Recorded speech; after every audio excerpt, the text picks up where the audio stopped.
On July 16, 1945, a man stood in the New Mexico desert and watched the sky turn white. The ground shook, the air cracked. A fireball rose higher than any human being had ever seen. A column of heat and light so intense that observers 10 miles away felt it burn their skin. And the man who made it happen, the man who had spent years of his life building the most destructive weapon in human history, stood there in silence. And then he spoke. "Now I am become death, the destroyer of worlds." That man was J. Robert Oppenheimer. 1 month later, his creation killed over 200,000 people in Japan. It ended World War II in 6 days. It changed the balance of power on Earth forever. America celebrated. Oppenheimer did not. And here is the part of this story that almost nobody tells you. The man who won World War II for America, the scientist whose genius gave the United States a weapon no other nation on Earth possessed, was publicly humiliated, stripped of his security clearance, and accused of being a traitor by the very government he had served. No trial, no conviction, no proof, just destroyed. This is the full story of J. Robert Oppenheimer, the man who built the bomb, watched it kill hundreds of thousands of people, and then spent the rest of his life paying the price for it.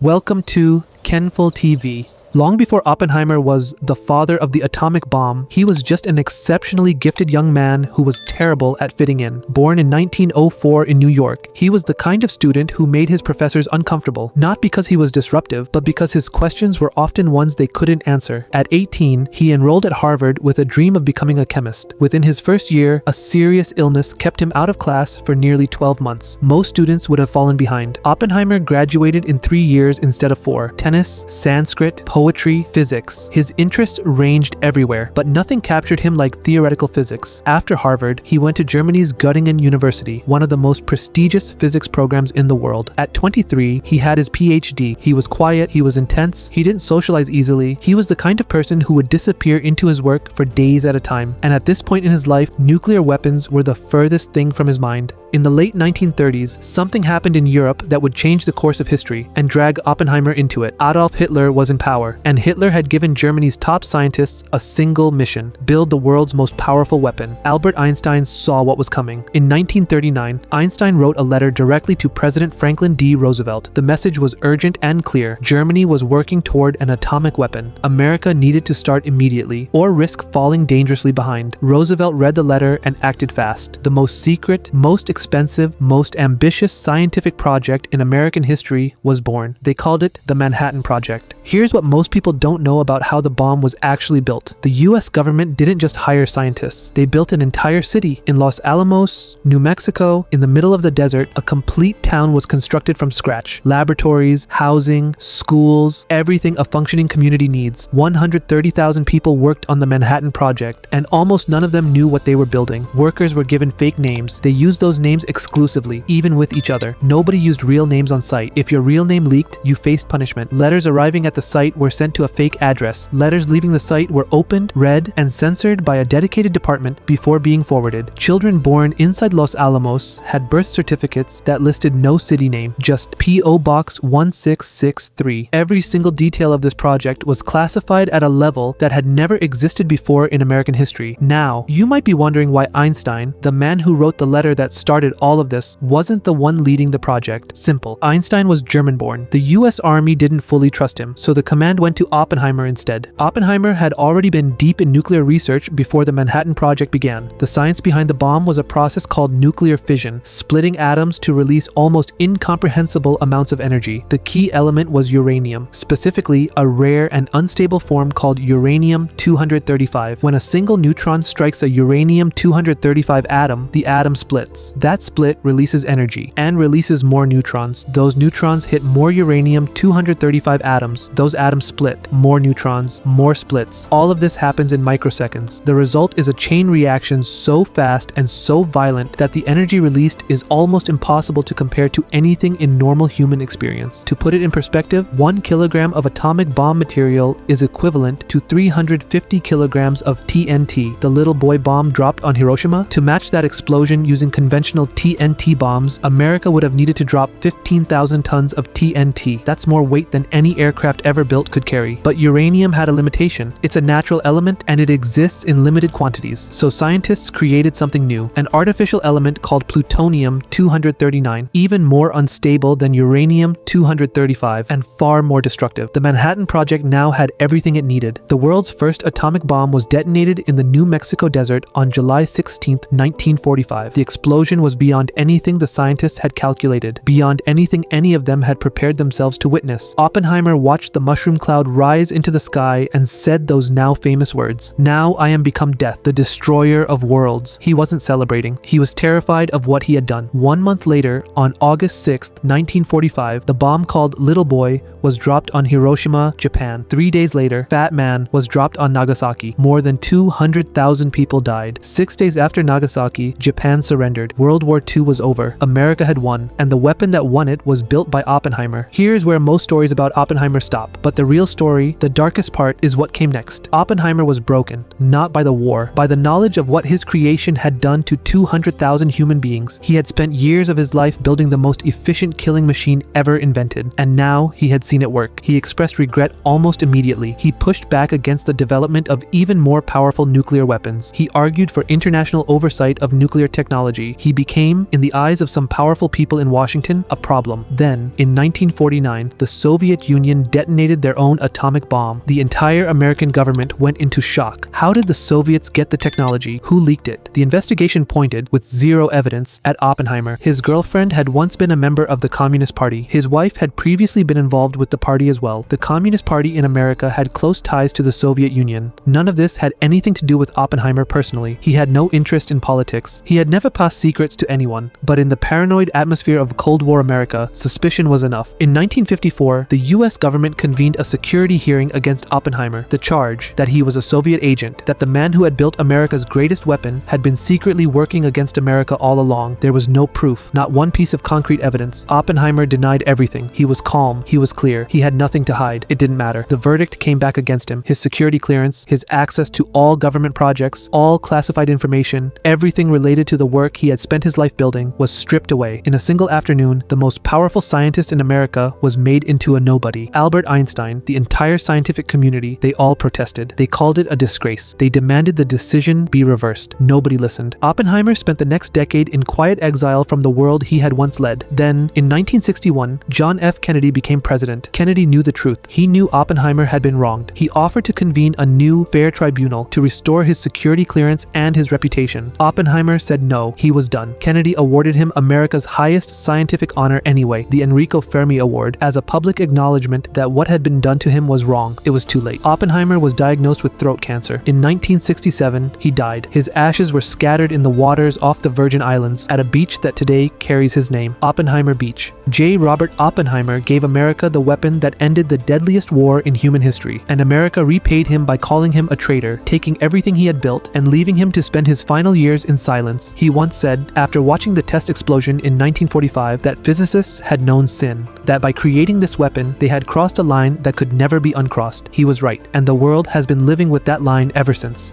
I hope you'll like and share Kenful TV's videos, and your love and kind comments mean the world to us. Don't forget to subscribe, and see you in another amazing video soon. Until then, bye-bye, and love you all. Now I am become death, the destroyer of worlds.